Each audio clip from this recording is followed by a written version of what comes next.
Let's see the motivation behind ridge and lasso regression. So let's say we have these data points here where the blue dots represents the training data and the green dots represents the test data. So our goal here is to find a linear model which helps us to fit the training data. So we just draw a line by seeing the training data. The best fit line is this because the RSS is zero, the residuals are zero, but for the test data, if you see here, the residuals are more. These are big, so more error will be introduced. So we need to reduce this. So how can we do that? We need to compromise the training data model. So we need to introduce a new model like this. So here you can see the model is more generalized across the test data too, because the residuals here are less when compared to these. So in this case, we just introduced a term called bias. So in the original line here, the model has high variance. What is variance? It is the error that occurs when a model is too complex or sensitive to the training data. Here, the model is sensitive to training data because it just fits directly. So it introduces a problem of overfitting, where the model performs well on the training data but doesn't perform well on the test data. So that's why we introduced a bias, small amount of bias. Bias is the error occurs when the model is simple to capture the underlying patterns in the data. So by introducing a small amount of bias, we get this line. So that's what the rich lasso does by compromising the variance. So our goal here is to reduce the variance. So we introduce a slightly worse fit model. So for the linear regression, we have this cost function here, which is this one.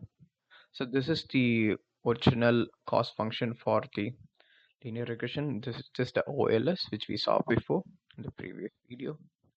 So in the ridge, we introduced another term for penalty. So what this term does is it reduces the high coefficient value. It reduces the high coefficient value.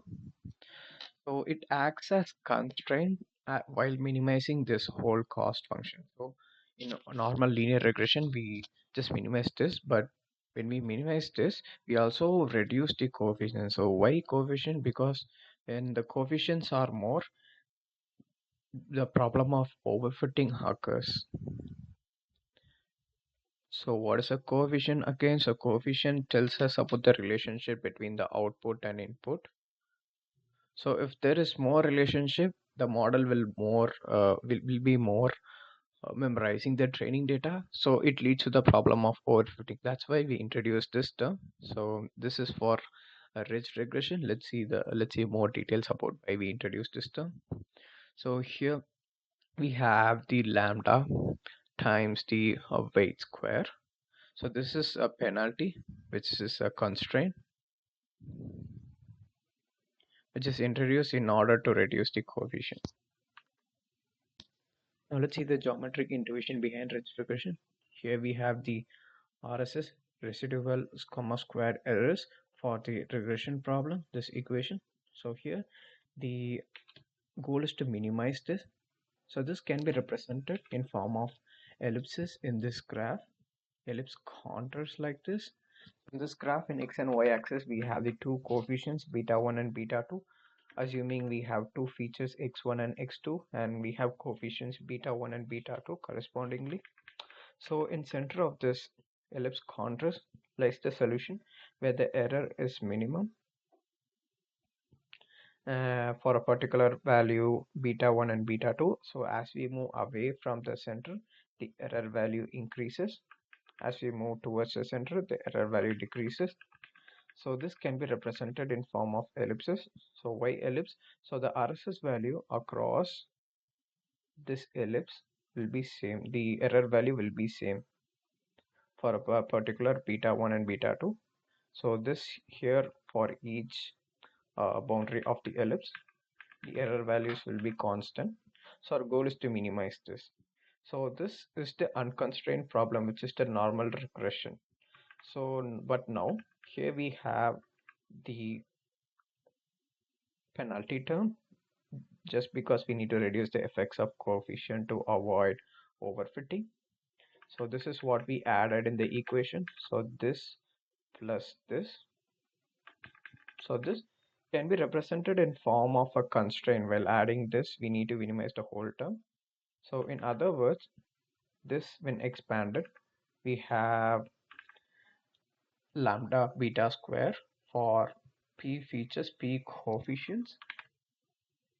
We have the expansion from beta 1 square to beta p square. So, but here in our situation, we have only two coefficients. So this minimization can be represented in form of a constraint, like instead of writing this lambda beta square, minimizing it, we can write that we need to minimize this with respect to the constraint that beta square is less than or equal to t.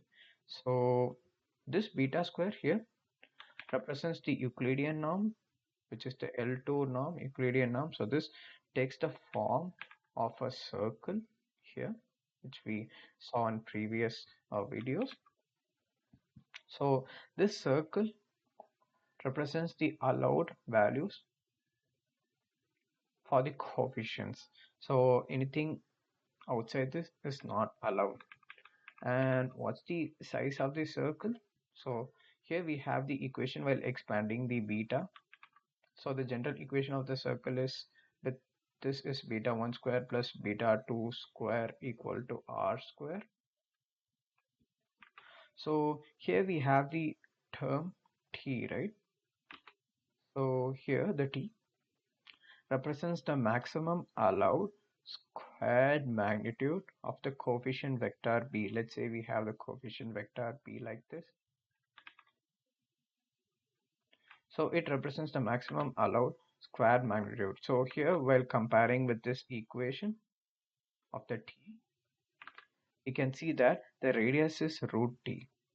So because we have square here, the constraint would be like beta 1 square plus beta 2 square should be less than or equal to t.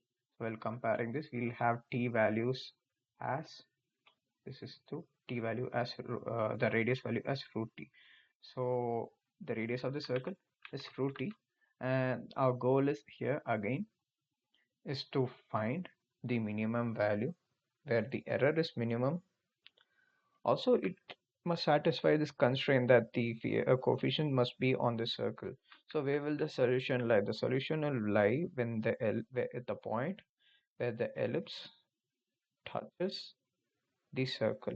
So this point will have the value of beta 1 and beta 2 where we have the least error which we need to find. So now let's see why this unconstrained problem of RSS equation produces a set of ellipsoid contours geometrically. So here we have, to put in simple words, we have the quadratic term. So when we expand this, we'll get a quadratic equation. That's why we get ellipse. So let's dive deep into it. Here we have x. X represents the matrix, feature matrix n by 2. 2 because we have two coefficients and two features. So here when expanded, it will be like x11, x12, and similarly xn1 and xn2 up to n is the number of data rows, and beta is the coefficient vector. We'll have beta 1 and beta 2, and y is the output vector. So from this we can find the residual vectors, which is the vectors from the other data points. So here we have the expansion for it. So when we expand, we can just multiply this x and beta, which we did here for all the vectors. So put it in generalized form, we can do a summation. In order to find the RSS, we can add this all term over and represent it with the general equation here. And we need to square it. So that's what RSS is all about. So now here what we have to do is we need to expand this terms, this inside term square, which we expand here using algebra. So using identities, when we expand this, you'll get this term. And again, we need to apply the summation over for each term, which we did it here. we added summation for each terms. So here we get this as the final equation. So when we have the general form of ellipse, which is here, where x and y are the variables, are and the a, b, c are the values which determine the shape and orientation of the ellipse, and d and e represents the shift to center of the ellipse, and f is the constant term. So this is general form. So when we can compare this with the equation which we got here, so here the x and y values are the beta 1 and beta 2, and y are beta 1 and beta 2. So here we don't have any beta 1 and beta 2, so this is the constant f term. Similarly, in this term we have beta 1 square, which is the x square term, which is here. So this is a, so this value is a, and similarly we can compare it with the other terms. Here this value is b, and this value here beta 1 and beta 2. So other than beta 1 and beta 2, the other values go to c, and similarly we have d, but we have minus a, we need to take that too. So here we have d. So here what does this represent? So this is first term is constant, so let's leave it. So here we have the beta 1 square, so this term represents the weight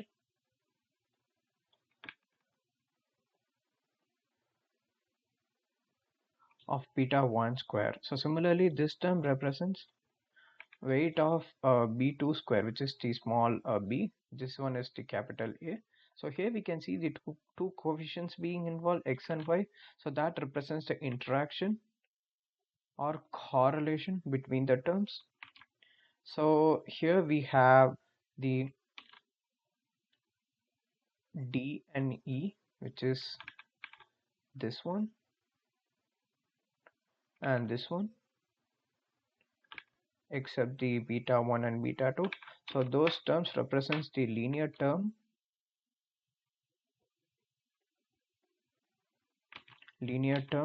for beta 1 and beta 2 respectively. So that's why we get the set of ellipse which we can derive it with this equation representation.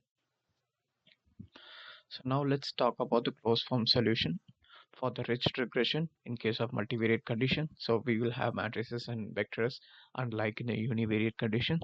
So on the left side we have the normal regression, the closed form solution, where we find the beta, which is the OLS solution. So here below that we have the cost function for the rich regression. Here we include the rich term, which is the penalty term. So our goal is to minimize this one. So we write the same equation in the right hand side. So we just expand this. So square in terms of matrices, it will be represented as A transpose A because of the mathematical compatibility. So after we expand that, next step is we just need to cross multiply every terms. We just expand that, we'll get this one, this term. So as usual, our next step to find the closed form solution is to find the point where the slope is 0. So we need to find the gradient and set it to 0. So for that we need to differentiate with respect to beta, which is the coefficient, and we need to equate it to 0. So if you see, the first term doesn't have any beta, just has y transpose and y. So the differentiation with respect to beta, it will just vanish. So on the next term here you can see we have a beta, so if we differentiate that, we'll just get the coefficients of it. That's what we got here. And for the next term we can see we have beta transpose and beta, it would be treated as beta square in algebraic linear terms, so it will be differentiation would be 2 beta. So that's why we have, after differentiating, we have 2 beta and the coefficients of it as it is.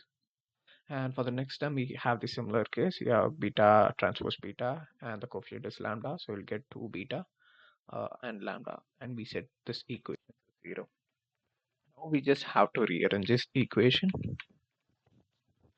We just divide everything by 2, and we just keep the beta on one side and we move the other terms to the right side. So if we do that, we will get the closed form solution for the ridge regression. So here, if we compare these two, you can see that we have an identity matrix here multiplied by lambda. So let's see the problem which arises normally. So here we have the matrix X transpose X. So it can be ill conditioned or singular if the predictors are collinear. So what do we mean by this? So here we see this part, right? X transpose X. So if this is a singular matrix, you can see the columns are linearly dependent. So the columns of the matrix are just like multiple. So it means that inverse cannot be found, but we require inverse to be found. So that's a problem here. Why? Because the determinant is 0. So if you plot this in the graph, these 2 points lie in the same line. So that's why efficient prediction cannot be made, as we saw like in start a similar example like this. So we need a efficient transformation. So during transformation, the axes won't be well separated, they will just like shrink. So here we had two axes based on the two vectors, but after transformation we just have a single vector because they lie on the same line. So this is a problem here. But on the practical cases, they won't be like perfectly singular, but they will be ill conditioned, means they're nearly singular, and that means the determinant is not exactly 0, but it's like close to 0. It's close to 0. So the columns are not completely linearly dependent, but kind of close to linearly dependent, just say something like 4.3 and 8.2. In that case, even if you find the inverse into the transformation, the axis won't be well separated. That means like after transformation, the axis, we saw previously that they just lie in the same line, but now they won't be separated, but just a little bit of space. So which is a problem here too. So in order to address these problems, we have the rich regression. So now let's see the singular value decomposition perspective of the rich regression to understand it more clearly. So we saw SVD in previous video in linear algebra basics. So this is the basic form of single value decomposition of any matrix. So by using this, we can understand clearly how the shrinkage factor affects how it shrinks the coefficient, this lambda, this rich factor, and we can explain it more clearly. So as the SVD definition, we have the design matrix X. So it is represented as product of three matrices, U, D, and V transpose in this case, where U and V are orthogonal matrices, where the columns of the matrix U is the eigenvectors of the matrix X and X transpose. Similarly, V is the orthogonal vector where the columns are eigenvectors of the matrix X transpose and X. So this we saw already in the previous video, and the D is nothing but a rectangular diagonal matrix, which we already saw. And we have non-negative real numbers in the diagonal. These are called as singular values, which we also saw already represented by sigma. So now that we have the singular value decomposition equation and the original closed form equation, we can substitute this here. So if we substitute that X matrix value there, we will get the equation here. So we can just expand it mathematically. So after expanding, we can also use this formula, which is just because U is orthogonal, as we saw before, U transpose U is identity matrix. So using that, we can simplify this equation to this one, which is so easy. So after that, here you can see that the multiplication of the matrices D transpose and D results in a square diagonal matrix.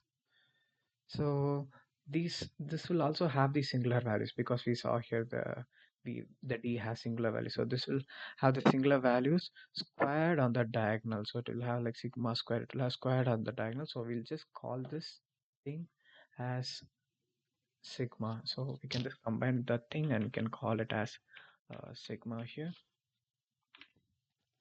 So after that, we also know that V transpose V is also identity matrix because V is also orthogonal, so we can use that identity also to solve this here. So this will be identity matrix.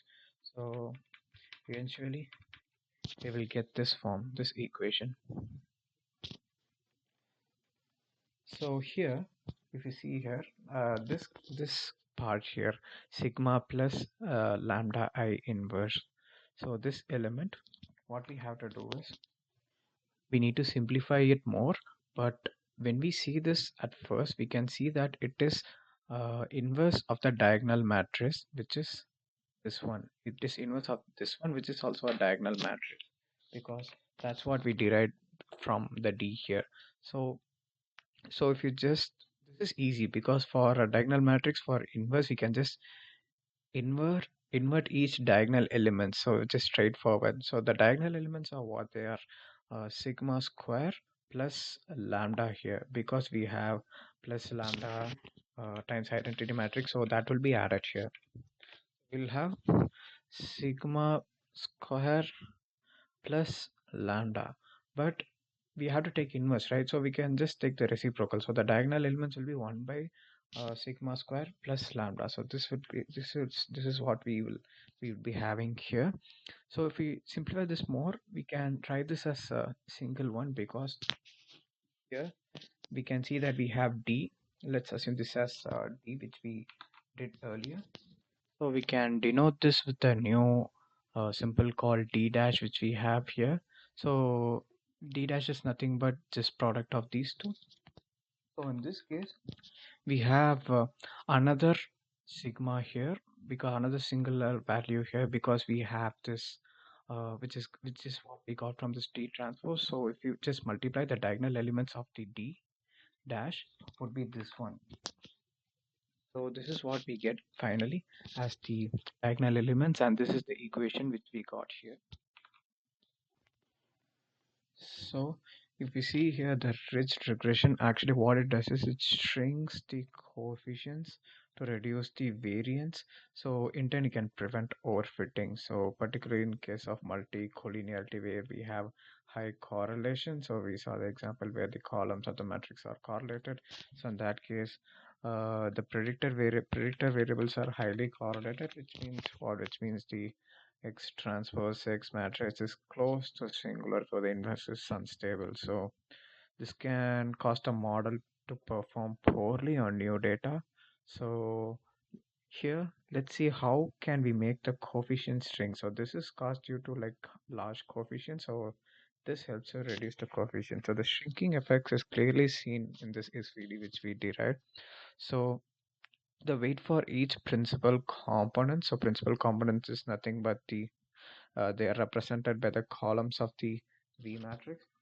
So which is the columns of the V matrix, which is the eigenvectors.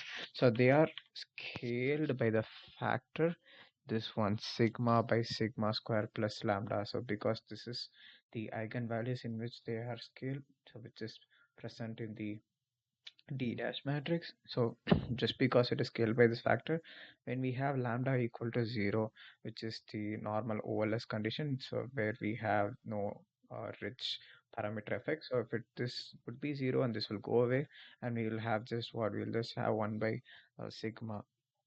So in this case, so when lambda increases in this case, so what happens if the lambda increases, the denominator, this part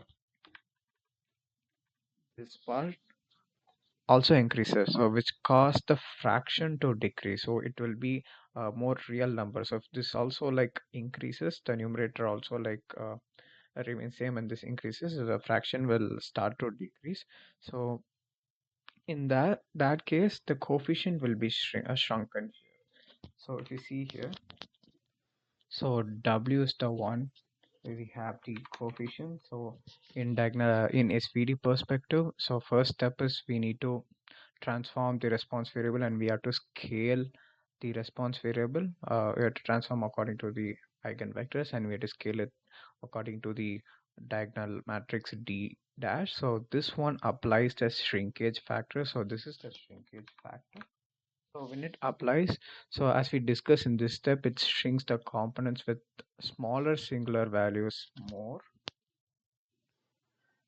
Because smaller singular values correspond to low variance.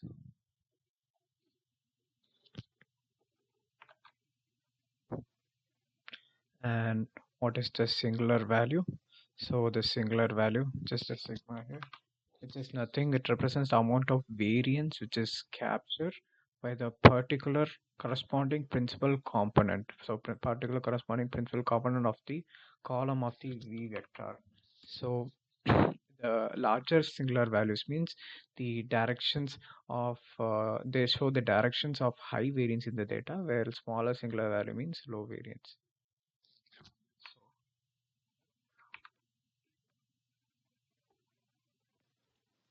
The lambda acts as a tuning parameter. This lambda